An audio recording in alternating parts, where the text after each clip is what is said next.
अस्सलाम वालेकुम सामीन। 14 रबीउ الثانی और 30 अक्टूबर है। ख़बर का उन्वान है मौलाना तारिक जमील के बेटे की हादसाती मौत या ख़ुदकुशी। रात से ये ख़बर आ रही है कि हज़रत मौलाना तारिक जमील साहब दामत बरकातुहुम के बेटे आसिम जमील की मौत हो गई है। रात भी हमने ख़बर अपलोड की थी कि उनकी मौत हो गई है। अब सवाल एक ये होता है, इस बारे में हम उनके बेटे मौलाना यूसुफ जमील की वजाहत पेश करेंगे। इससे पहले हम ये बतला दें कि जो कुछ मीडिया में और कुछ सोशल मीडिया वेबसाइटों पर और कुछ यूट्यूबर और कुछ अखबारात में जहालत आमेज़ जो ख़बरें चल रही हैं, हम थोड़ी उनकी वजाहत करना चाहेंगे। दरअसल इस बारे में दो अल्फाज हैं, हादिसाती मौत या ख़ुदकुशी की मौत। सब जानते हैं ख़ुदकुशी उसको कहा जाता है कि कोई आदमी जानबूझकर अपने आप को मौत के हवाले कर दे, इसको ख़ुदकुशी कहा जाता है। हादसाती मौत वो होती है जो अचानक हो जाए। अब सवाल ये है कि मौलाना तारिक जमील के बेटे की मौत किस तरह हुई। हमें मौलाना तारिक जमील के अल्फाज पर ध्यान देना होगा। उन्होंने अपने पेज पर जो ख़बर डाली है उसमें ख़बर को हादिसाती मौत से ताबीर किया है। उसकी बुनियादी वजह यह है कि मौलाना तारिक जमील के जो बेटे जिनकी मौत हुई है आसिम जमील, वो आज से नहीं बल्कि कई साल से ज़हनी बीमारी मुब्तला थे और इस हद तक मुब्तला थे कि डॉक्टरों ने उन्हें ये कह रखा था उनके आदमियों को कि इनको अलग रखना और महसूर दायरे में रखना, और ये कभी कभी कुछ भी हरकत कर सकते हैं, इन पर बहुत निगाह रखना। वहाँ की पुलिस ने बाकायदा ये बयान जारी किया है कि आसिम जमील नफ्सियाती मरीज़ थे और कई साल से दवा ले रहे थे और वो ज़हनी बीमारी में मुब्तला थे। ज़ाहिर सी बात है, ज़हनी बीमारी को, नफ्सियाती मरीज़ को, डिप्रेशन को वही शख्स समझ सकता है जिसका ताल्लुक़ समाज और मुआशरे से हो। एयर कंडीशन में बैठकर इन अल्फाज का माना और मफ़हूम समझना मेरे ख़्याल में मुझे नामुमकिन सा लगता है। इसीलिए लोग बार बार ख़ुदकुशी के लफ्ज़ बोल रहे हैं उनके बारे में, जो गलत है। जो लोग समाज से ताल्लुक़ रखते हैं वो जानते हैं कि बहुत से लोग ऐसे होते हैं दुनिया में, हमने उनको देखा भी है, आप लोगों ने बहुत से देखा होगा। जब ज़हनी बीमारी में मुब्तला होते हैं तो कभी तो वो ऐसा लगता है बहुत अच्छा काम करते हैं, लेकिन चंद मिनटों बाद ही लगता है बहुत बुरा काम कर रहे हैं। वो अचानक कुछ भी कर देते हैं। उन्हें अपने नफ़े का, अपने नुकसान का कुछ पता नहीं होता, वो इससे बेपरवाह होते हैं। फातिरुल अक़ल, जिसकी अक़ल मफलूज हो जाए उसको मजनू कहा जाता है, मजनून। हदीस शरीफ में आता है 3 किस्म के लोग ऐसे हैं जो मरफूल कलम होते हैं।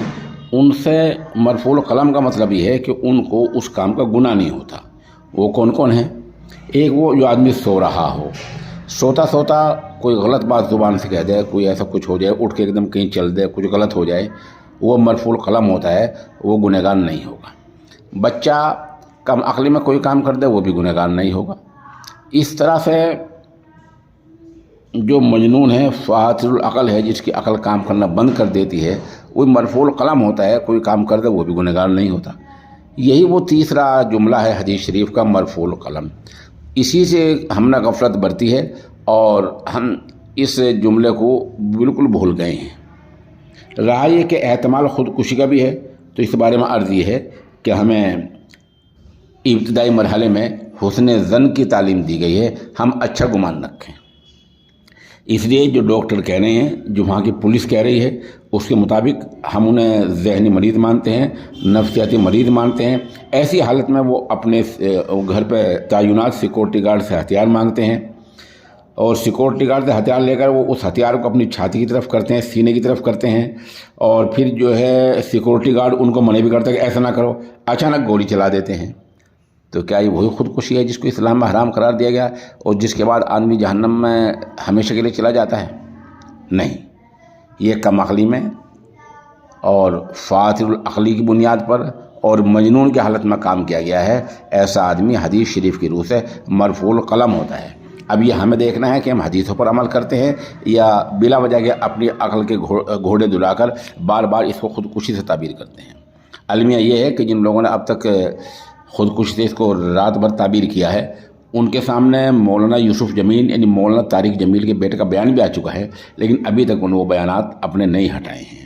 وہ بیان اگر اپنے نہیں ہٹائیں گے تو معاف کرنا، وہ برابر گنہگار ہوتے رہیں گے۔ جو حالت ان کی بتائی گئی ہے، سب سے بڑا المیہ مجھے پاکستان کے ایک بڑے اخبار پر ہو رہا ہے، جو اس ساری حالت کو بیان کر رہا ہے کہ نفسیاتی مریض تھے، کئی سال سے دوائی لے رہے تھے، ایسا ہوا، لیکن پھر بھی ہیڈنگ میں یہ خودکشی کر لی۔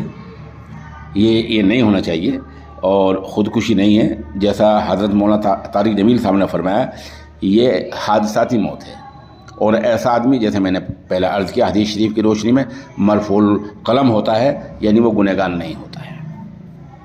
ان تحقیقات تک پہنچنے کے لیے ہم گنگوں سے ابو عبداللہ سید محمد سفیان صاحب اور جناب حافظ انس ہریدواری کے نہایت ہی شکر گزار ہیں کہ انہوں نے ہمیں کچھ ویڈیوز بھیج کر، کچھ تصاویر بھیج کر، کچھ بیانات بھیج کر اس طرف متوجہ کیا ہے، اور میں سبھی سے گزارش کروں گا کہ آپ لوگ حسن ظن رکھیں اور ایسی کوئی بات نہ کہیں جس کی آپ کے پاس کوئی دلیل نہ ہو۔ اب آپ مولانا یوسف جمیل کا وضاحتی بیان بھی سن لیں۔ جی، بسم اللہ الرحمن الرحیم، والصلاة والسلام علی نبی الامین وعلی آلہ وصحبہ اجمعین، اما بعد، قال تعالی بعد اعوذ باللہ من الشیطان الرجیم، بسم اللہ الرحمن الرحیم، کل نفس ذائقۃ الموت۔ میں انتہائی بوجھل دل سے، انتہائی مشکل سے یہ ویڈیو میسیج ریکارڈ کروا رہا ہوں کہ آج شام کو میرے چھوٹے بھائی عاصم جمیل کی ڈیتھ ہو گئی، جو کہ ایک بہت بڑا ہماری فیملی کے لیے سانحہ ہے۔